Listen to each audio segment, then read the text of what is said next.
అలానే ఈ కేసులో నిర్లక్ష్యం వహించినటువంటి అక్కడున్న ఎస్ఐ సిఐ డిఎస్పీలో ఒక నిర్లక్ష్యమైనటువంటి పాత్ర పైన కూడా విచారణ జరిపించాలి. అదే విధంగా కుల దురహంకార హత్య చేసినటువంటి శ్రీనివాస్ రెడ్డికి సహకరించిన అందరినీ హంతకులందరినీ కూడా కఠినంగా శిక్షించాలని చెప్పేసి ప్రజా సంఘాలుగా డిమాండ్ చేస్తా ఉన్నాం. ఇలాంటి ఘటనలు పునరావృతం కాకుండా రాష్ట్ర ప్రభుత్వం కఠినమైనటువంటి చర్యలు తీసుకోవాలని చెప్పేసి డిమాండ్ చేస్తా ఉన్నాం. ఈ సందర్భంగా గోపి రసిక గారు రాష్ట్ర అధ్యక్షులు మాట్లాడతారు. మీరు మాట్లాడతారా అన్న? మదన గారు ఏదైతే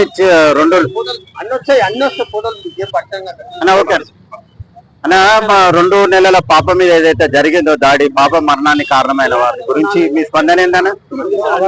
కుమ్మర గ్రామంలో జరిగిన సంఘటన చాలా తీవ్రమైనది, అమానుషమైన చర్య.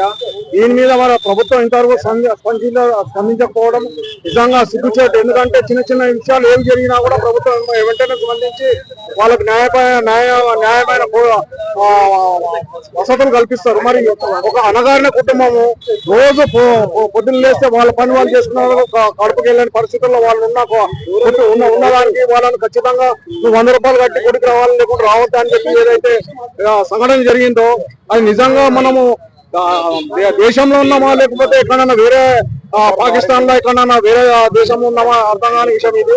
ఇప్పటికైనా ప్రభుత్వం రేవంత్ రెడ్డి గారు ప్రభుత్వం స్పందించి కఠినమైన చర్య స్థానిక సర్పంచ్ మీద ఇక్కడ జరిగిన 8 మంది దోషులు ఎవరైతారో అందరినీ కూడా తక్షణమే యాక్షన్లకు తీసుకొని వీళ్ళకి న్యాయమైన ₹1 కోటి ఏదైతే అంటారో కుల సంఘాలన్నీ కలిసి కూడా వాళ్ళు చెప్తున్నది న్యాయమైన కోరిక అది. ఎందుకంటే వాళ్ళకు ₹1 కోటి ఇచ్చి గవర్నమెంట్ ఉద్యోగం ఇచ్చి వాళ్ళకు డబుల్ బెడ్రూమ్ ఇల్లు ఇచ్చి న్యాయం చేయాలని ఈ సందర్భంగా నేను కోరుకుంటూ ఇలాంటి ఇది ఇమీడియట్ గా చర్య తీసుకోకపోతే ఇలాంటి కార్యక్రమాలు ఇక ముందు కూడా పెద్ద ఎత్తున జరుగుతాయని చెప్పి ప్రభుత్వానికి హెచ్చరిస్తున్నాను. మీరు రజకులు కాబట్టి ఈరోజు ఇక్కడ జరిగిన ఏదైతే 2 నెలల పాప పైన ఏదైతే అఘాతం జరిగిందో దానిపైన గోపి రజక గారు మాట్లాడుతారు. మీ స్పందన ఏందన్నా? తెలంగాణ రజక రెసిడెన్స్ సమితి మరి ఈ కార్యక్రమాన్ని ప్యూర్ హాస్పిటల్ చౌరస్తాలో ఏర్పాటు చేయడం జరిగింది. దీనికి ప్రజా సంఘాలు అందరూ మద్దతు ఇవ్వడం, మరి అందరినీ కలుపుకొని తెలంగాణ రజక రెసిడెన్స్ సమితితో పాటు రజక వృత్తిదార సంఘం, డివైఎఫ్ఎం, కేవీపీఎస్ అనేకమైనటువంటి కుల సంఘాలు మరి హాజరు కావడం జరిగింది. తప్పకుండా రానున్న రోజుల్లో ఒకవేళ బాధిత కుటుంబానికి న్యాయం జరగకపోతే మాత్రం రాష్ట్ర వ్యాప్తంగా రావణ కాష్టం చేస్తామని చెప్పి సందర్భంగా తెలుసుకుంటాం. ముఖ్యంగా ఎవరైతే 8 మంది నిందితులు ఉండరో తక్షణమే వారి పైన హత్యా కేసు పెట్టాలి. మరి ఎవరైతే సర్పంచ్ గా ఉన్నారో వారిని విధుల నుంచి తప్పించాలి. అదేవిధంగా మరి ఆ కుటుంబానికి ₹1 కోటి ఎక్స్ప్రెసివ్ ప్రకటించాలి, ఒక డబుల్ బెడ్రూమ్ ఇవ్వాలి. అదేవిధంగా కుటుంబంలో ఉన్నటువంటి వ్యక్తికి ఉద్యోగం కూడా ఇవ్వాలని చెప్పి సందర్భంగా తెలియజేసుకుంటున్నాం. ఈ రోజు స్వచ్ఛందంగా రాష్ట్రం మొత్తము అనేకమైన ర్యాలీలు, నిరసనలు, దీక్షలు మరి చేయడం జరుగుతుంది. మరి ఈ రానున్న రోజుల్లో రేపు నుండి ప్రతి ఒక్క గ్రామం నుండి మరి దాన్ని ఉధృతం చేయాలి, ఉద్యమాన్ని ఉధృతం చేయాలని చెప్పి సందర్భంగా తెలుసుకుంటాం. ఇప్పటి వరకు ఇన్ని రోజులు గడుస్తున్నా, దాదాపుగా 10 రోజులు గడుస్తున్నా మరి ప్రభుత్వం ఇప్పటి వరకు స్పందించకపోవడం చాలా బాధాకరమైన విషయం. అదే వారికి జరిగితే మరి రెట్లకి జరిగితే ఎన్కౌంటర్ చేస్తారు. మరి బీసీ జరిగితే ఎందుకు ఎన్కౌంటర్ చేయట్లేదు? మేము హత్యా కేసు పెట్టమని చెప్తున్నాం, ఎన్కౌంటర్ ఏమని చెప్పట్లేదు, హత్యా కేసు పెట్టమని చెప్తున్నాం. కానీ ప్రభుత్వం నిర్లక్ష్యంగా వహించడం అనేది సరైన పద్ధతి కాదు. ప్రజా సంక్షేమ ప్రభుత్వం అని చెప్తున్నారు. మరి ఎక్కడిది ప్రజా సంక్షేమ ప్రభుత్వం? ఎక్కడిది? మరి ఒకసారి చెప్పాల్సినటువంటి అవసరం ఈ ప్రభుత్వానికి ఉంది. అంతేకాకుండా అక్కడ నాగర్ కర్నూలులో డిఎస్పీ గాని, సిఐ గాని, ఎస్ఐ గాని నిర్లక్ష్య ధోరణి వహించడం వల్ల ఈ రోజు ఈ స్థాయికి వచ్చింది. 10 రోజులు గడిచినప్పుడు కూడా ఇంకా మరి చర్య తీసుకోవడం చాలా బాధాకరమైన విషయం. అంతేకాకుండా నిన్న రాత్రి మరి అక్కడ ఉన్నటువంటి టెంట్ కూడా తీసేయడం జరిగింది.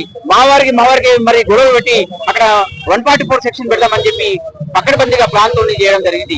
మరి వారందరూ అక్కడ శిబిరాన్ని వదిలేసి హైదరాబాద్ కు తగదాచుకోవాల్సిన బాధ్యత తగదాచుకోవాలని దృష్టించి ఈ రోజు మరి రాజ్యాంగం ఎవరికి న్యాయం చేస్తుంది? మరి మన రాజ్యాంగాన్ని ఎవరు కల్పిస్తున్నారు? అంబేద్కర్ రాసినటువంటి రాజ్యాంగాన్ని మరి ఎవరికి అప్లై అనేది మరి ఈ ప్రభుత్వం చెప్పాల్సినటువంటి అవసరం ఎంత ఉందని చెప్పి సందర్భం తెలియజేసుకుంటూ మరి ఇంకా స్పందించకపోతే మాత్రం ఈ ఉద్యమాన్ని ఉధృతం చేస్తామని చెప్పి మరి దాంట్లో తెలంగాణ రజక సమితి పాత్ర ఉంటుందని చెప్పి, మిగతా సంఘాల యొక్క పాత్ర కూడా ఉంటుందని చెప్పి, అన్ని ఎస్సీ, ఎస్టీ, బీసీ, మైనారిటీలను కలుపుకొని పోతామని చెప్పి సందర్భంగా తెలియజేసుకుంటున్నాం.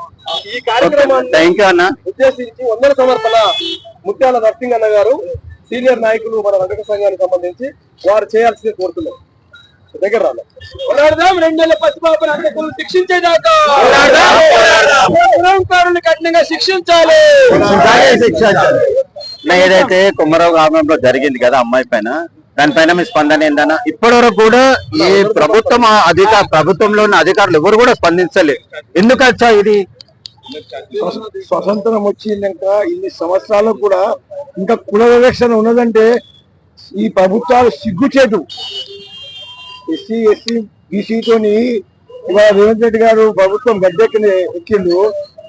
ఇంకా కూడా ఊర్లలో ఈ వ్యవస్థ ఉన్నదంటే, ఈ రెడ్ల రాజ్యం ఉందంటే సేమ్ ఈ నిజాం రాజ్యం కన్నా ఎక్కువైపోయింది. ఇప్పుడైతే అప్పుడు నిజాం ఏం చేసిందో కానీ దానికన్నా ఎక్కువ రాజ్యం అయిపోయింది.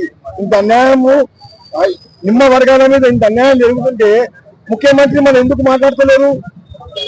మేము రజకులే ఉన్నాము, నేను రజకుని, నేను ఎమ్మెల్యే చేసిన రజకులని అవి ఇస్తున్నా, రజకునికి ఇది ఇస్తున్నా అని చెప్తే ఒక రజకుని దౌర్జన్యం జరిగితే ఎందుకు సీఎం గారు మన స్పందిస్తలేరు? సీఎం గారికి మన జ్వరం వచ్చిందా లేకుంటే కాళ్ళ పడిపోయిందా అని హాస్పిటల్ కూడా ఎందుకు? ఇప్పుడైనా రజక కుటుంబానికి న్యాయం చేయాలి. లేని పక్షంలో ఇది అంతమే. ఇది ఆరంభమే మాత్రము, అంతం కాదు. ఇది ఆరంభమే మాత్రము. పెద్ద ఎత్తున రాష్ట్ర వ్యాప్తంగా పెద్ద ఎత్తున ఇంకా నిరసన కార్యక్రమాలు, చెలో అసెంబ్లీ, చెలో సెక్రటేరియట్, ముట్టడి సీఎం క్యాంప్ ముట్టడి చేస్తాము. ఇంకా దేనికైనా మేము వెనకాలము. బాధిత కుటుంబాలకు న్యాయం జరగాలి. అప్పటిదాకా పోరాడతాం. ఓకే.